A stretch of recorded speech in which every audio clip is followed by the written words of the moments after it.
Hi hello నమస్తే welcome to our channel. నేను miss సిరి. Allu Arjun birthday సందర్భంగా అయితే పుష్ప 2 టీజర్ రిలీజ్ చేసిన సందర్భంగా ఆ సినిమా మీద అంచనాలు మరింత పెరిగిపోతూనే ఉన్నాయి రోజు రోజుకి అని చెప్పేసి మనకి వార్తలు అయితే ఉన్నాయి. అయితే ఇక్కడ ఏంటంటే మామూలుగా అయితే ఈ సినిమా పుష్ప వచ్చినప్పుడు దానికి ఉన్న హైప్ కన్నా అప్పుడు చూసాం మనం ఆ సినిమా ఎలా ఉంది ఏంటనేది. కానీ పుష్ప 2 అయితే ఇంకా మరీ దాన్ని మించి వెళ్ళిపోయింది. సో ఈ అంశాన్ని మనకి వివరించడానికి మనతో పాటు ఉన్నారు ప్రముఖ సినీ క్రిటిక్ దాసరి విజ్ఞాన్ గారు.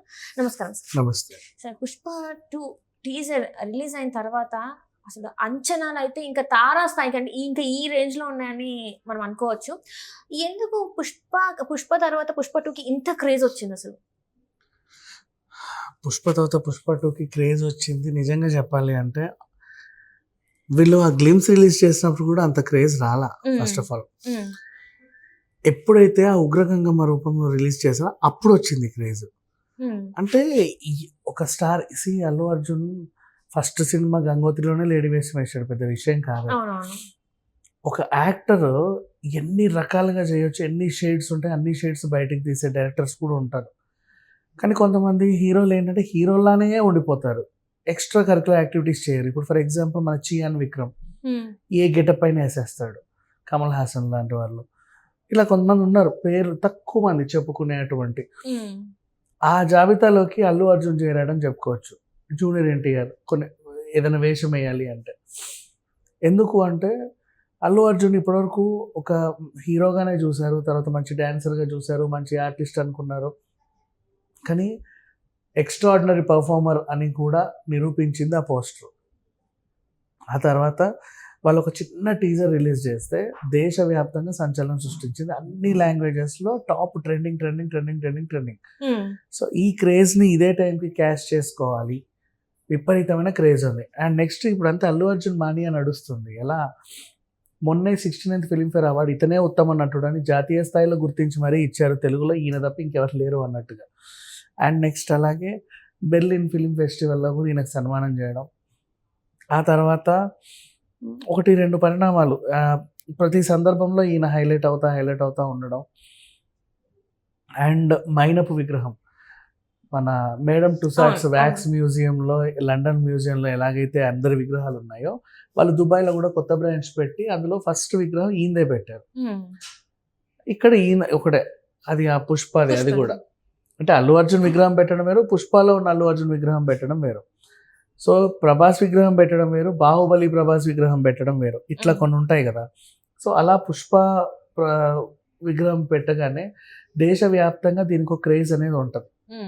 ఆ క్రేజ్ని క్యాష్ చేసుకోవడానికి మన నిర్మాణ సంస్థలు ఎంతైతే పెట్టుబడి పెడతాయో అంతకంత ఆ క్రేజ్ని క్యాష్ చేసుకోవడానికి డిస్ట్రిబ్యూటర్లు కూడా సిద్ధం అవుతూ ఉంటారు, ఎగ్జిబిటర్లు కూడా రెడీ అవుతూ ఉంటారు.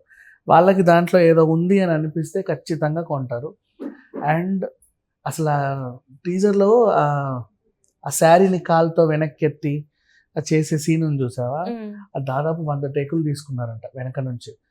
అయితే సుకుమార్ ఇంకా నా రకరకాల యాంగిల్స్లో తీసేద్దాంలే, సెట్ అవ్వదు అని అనుకుంటే అప్పటికే 15 టేకులు అయ్యంగా అల్లు అర్జున్ 100 సార్లు ప్రాక్టీస్ చేసేద్దాం సార్ ఒకసారి ట్రై చేయండి అంటే సింగిల్ టేక్లో ఓకే అయిపోయింది.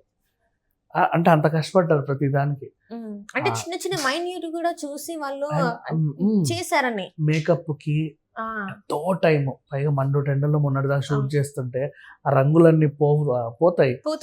అయినప్పటికీ అప్పటికప్పుడు దిద్దుకుంటా, మళ్ళీ ఎక్స్ప్రెషన్స్ మేనేజ్ చేసుకుంటా, ఏమాత్రం తేడా రాకుండా, కంటిన్యూటీ మిస్ అవ్వకుండా కష్టపడి చేస్తుంటే ఆ డెడికేషన్ అంతా కూడా జస్ట్ ఒక నిమిషం టీజర్లో కనబడింది. సినీ పండితులకు అర్థమైపోతుంది ఈ బొమ్మ ఆడొద్దు అని. సో అట్లా వెంటనే మైత్రి దగ్గరికి వెళ్ళి మీరు మిగతా డిస్ట్రిబ్యూటర్లకు ఇస్తే మేము అందరం బాగుపడతామండి, మీకు మీరే రిలీజ్ చేసుకుంటారు, ఎందుకంటే మీకు ఓన్ ఉంది నైజాంలో, మేము చిన్న చిన్న డిస్ట్రిబ్యూటర్లు బోల్డ్ మంది ఉన్నాం కదా, మా అందరికి ఇవ్వండి, అందరం కలిసి ఒక సిండికేట్లో ఏర్పడి మీకు 100 కోట్లు ఇస్తాం. సో నైజాం ఏరియాలో మీకు 100 కోట్లు గ్యారంటీ, లాస్ అయినా సరే మేమే అనుభవించుకుంటాం, నష్టమేం లేదు, ఇలాంటి సినిమా కొండమే అదృష్టం, లాస్ అయినా పర్వాలేదు అన్నట్టుగా వాళ్ళు 100 కోట్లు ఆఫర్ చేశారు. అండ్ అలాగే ఇప్పుడు నైజాం నుంచి 100 కోట్లు అంటే సీడెడ్, ఉత్తరాంధ్ర, ఆంధ్ర నుంచి, అలాగే ఓవర్సీస్ నుంచి చూసుకుంటే ఈ సినిమాకి నాకు తెలిసి ప్రీ బిజినెస్సే ఒక 350 నుంచి 400 కోట్లు ఈజీగా అయిపోతుంది. అండ్ నెక్స్ట్ మిగతా languages pan India level release, pan India లెవెల్లో కొన్ని వేల థియేటర్లో రిలీజ్ అవబోతుంది. ఫస్ట్ వీకెండ్కే నన్ను అడిగితే 1000 కోట్లు ఈజీగా తీస్తుంది. అసలు అతిశయోక్తే లేదు. ప్రభాస్ సినిమాకి ఎలాగైతే బిజినెస్ జరిగిందో లాస్ట్ టైము, ఇప్పుడు ఈయనకి ఇలా జరిగింది. అండ్ కనబడక 2 సంవత్సరాలు అయింది. అవును. పుష్ప అదొకటి. తర్వాత మళ్ళీ ఇంతవరకు కనిపించలేదు. ఆ తర్వాత పుష్పలో ఉన్నటువంటి క్వశ్చన్స్ అన్నిటికీ దీంట్లో ఆన్సర్ కావాలి. పార్ట్ 3 కూడా ఉంటుందేమో అని చెప్పి కొంతమంది ఆశ వ్యక్తం చేస్తున్నారు. ఉంటుంది అని కూడా అంటున్నారు. షూటింగ్ జరుపుకున్నప్పుడు కూడా చిన్న చిన్న ఫోటోలు వీడియోలు బయటికి రిలీజ్ అవుతుంటే అవి చూసే చాలామంది గూస్ బంప్స్ తెచ్చుకుంటున్నారు. సో ఈ రకంగా చూసుకుంటే అల్లు అర్జున్ మేనియా నడుస్తుంది. ఆయన మార్కెట్ నన్ను అడిగితే నెక్స్ట్ ప్రభాస్ కంటే ఎక్కువ పెరిగే అవకాశం కూడా ఉంది పాన్ ఇండియా లెవెల్లో. బికాజ్ ఏంటంటే ఓన్లీ తెలుగులోనే మార్కెట్ ఉండడం వేరు, మిగతా రాష్ట్రాల్లో కూడా తెలుగుతో ఈక్వల్ మార్కెట్ ఉండడం వేరు. ఇప్పుడు మలయాళంలో ఆయనకు తెలుగు కంటే ఎక్కువ మార్కెట్ ఉంది. హిందీలో కూడా ఇంచుమించు ఈ మధ్య అలాగే ఏర్పడింది. సో అట్లా మిగతా లాంగ్వేజ్లో కూడా ఈయనని చూస్తున్నారు. అండ్ ఈయన సినిమా సరైనోడు డబ్ అయిన తర్వాత అక్కడ పెద్ద హిట్ యూట్యూబ్లో హిందీ డబ్ అయినప్పుడు. సేమ్ అలాగే మొన్న బెలంకొండ సురేష్ సినిమా కూడా చూసినట్టు ఈయన సరైనోడు కూడా పెద్ద హిట్ అక్కడ. అట్లా చూసుకుంటే హిందీ అభిమానులు కూడా ఎక్కువే ఉన్నారు. సో ప్రపంచవ్యాప్తంగా ఈ సినిమా రిలీజ్ అయ్యి, అండ్ మళ్ళీ మర్చిపోయా, ఫారిన్ క్రికెటర్స్ కూడా ఈయన అనుసరించి ఎప్పుడు మీమ్స్ అవి చేసేవాళ్ళు. అట్లా ఈ రకంగా చూసుకుంటే ఎక్కడికో వెళ్ళిపోయింది అల్లు అర్జున్ మేనియా అని చెప్పుకోవచ్చు. పుష్ప 2 మాత్రం నిజంగా చెప్పాలి అంటే లాంగ్ రన్ కూడా అవసరం లేదు. 2 వీక్స్ 10-15 days లోపలే 2000 crores వసూలు చేసి ఒక కొత్త రికార్డ్ అనేది అయితే సృష్టిస్తుంది. 100% షూర్.